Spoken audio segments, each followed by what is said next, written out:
For the first time since building my booth, I have a microphone mount arm that I'm really pleased with. In the video production industry, these are called magic arms, articulating camera mounts, or in this case, the Impact brand 20-inch pivot arm. It features a ball head with 5/8" pins on each end and an elbow in the middle.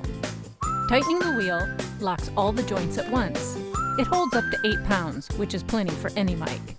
I've been using these articulating arms for years for my video productions, including these behind-the-scenes videos. And one day, while setting up a light, I thought, now this would make a great microphone mount arm. But let me show you some of the things I had already tried and wasn't satisfied with. Initially, I had tried out one of the cheaper suspended scissor arm stands. While I was able to get the microphone into a good position when sitting, it seemed to clutter up my booth where space was already at a premium. Next, I screwed a gooseneck base into the ceiling and installed a rather long gooseneck, 18 inches. It worked just fine in the sitting position and got me through an audiobook and a few long e-learning projects. But I need the option to stand at the other end of my booth for commercial reads. Too loosey-goosey for that. To work for both the sitting and standing position, I needed an articulating arm at least 18 inches long. The Impact pivot arm is 20 inches fully extended. I had an Avenger 5/8 pin receiver plate in my video production grip bag.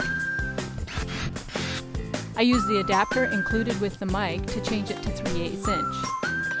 As you can see, it's important to have the right tools on hand. I used a 1/4 inch thread to 3/8 inch adapter pin to connect the microphone to the pivot arm. I screwed it into the ceiling and attached the pivot arm.